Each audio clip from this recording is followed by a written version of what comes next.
मित्रों, आज की इस विशेष पीसी में मैं अपने सहयोगियों, अपने प्रदेश के लोकप्रिय और कर्मठ अध्यक्ष श्री स्वतंत्र देव सिंह जी और मेरे दोनों वरिष्ठ सहयोगी श्री केशव जी अभी कुछ ही देर में इस पीसी को ज्वाइन करेंगे और दिनेश जी यहां पर मौजूद हैं। इन सब की ओर से मैं आपका स्वागत करता हूं। पीसी के इस उसमें काफी दिनों के बाद हम लोग संवाद कर पा रहे हैं, क्योंकि पिछले 2 महीनों के एक मैराथन दौड़ के बाद देश के सबसे बड़े राज्य के चुनाव प्रक्रिया को, चुनाव प्रचार के कार्यक्रम को शांतिपूर्ण तरीके से समारोह करने के उपरांत हम लोग आए हैं और इसीलिए इन सब पर आपसे चर्चा की जाए, इसीलिए यह विशेष हम लोगों ने पीसी यहां पर बुलाई है। उत्तर प्रदेश में 2017 में जो आदरणीय प्रधानमंत्री जी के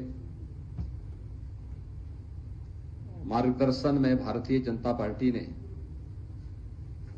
उस समय के राष्ट्रीय अध्यक्ष माननीय श्री अमित शाह जी के नेतृत्व में जो लोक कल्याण संकल्प पत्र जारी किया था, उसमें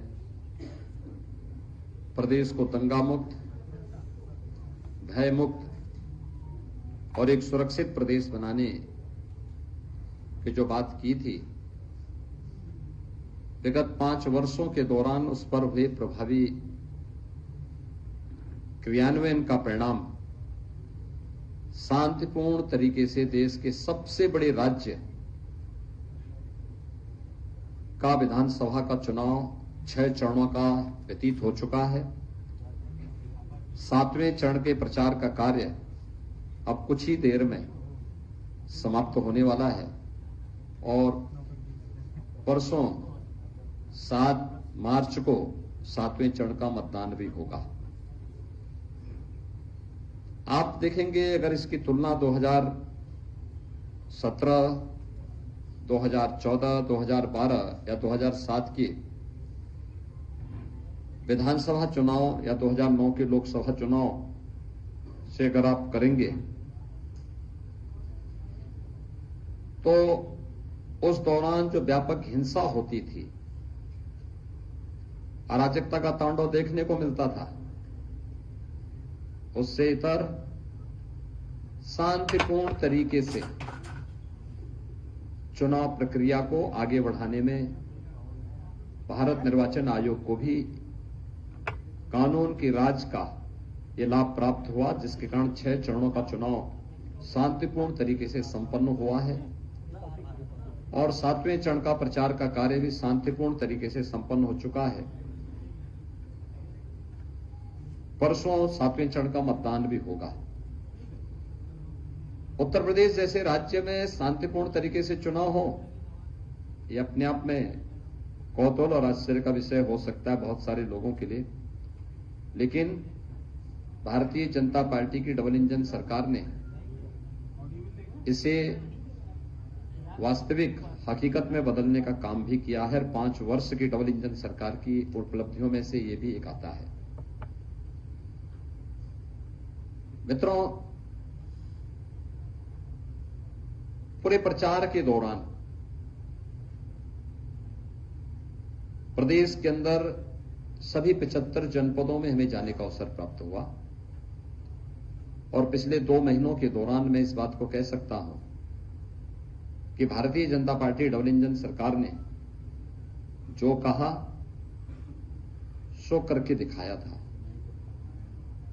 और जनमानस में जो अपार विश्वास है, सबका साथ, सबका विकास, सबका विश्वास और सबके प्रयास का, वह विधानसभा चुनाव प्रचार के दौरान भी प्रतिफलित होता हुआ दिखाई दिया है।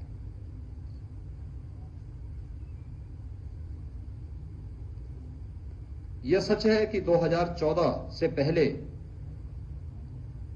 प्रदेश की राजनीति को भी और देश की राजनीति को भी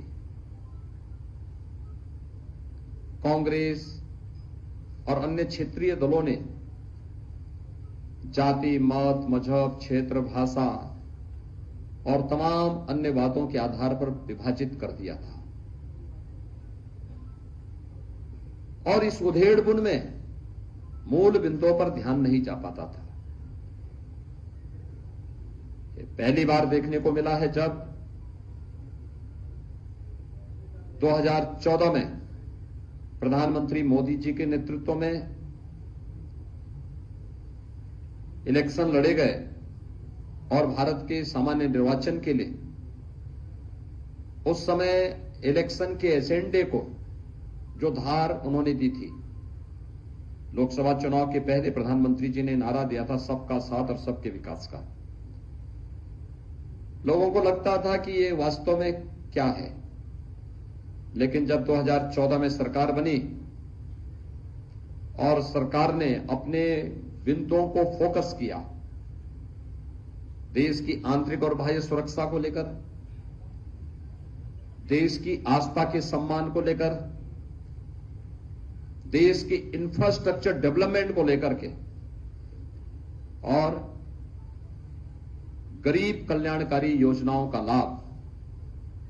बिना भेदभाव के प्रत्येक नागरिक तक पहुंचाने का,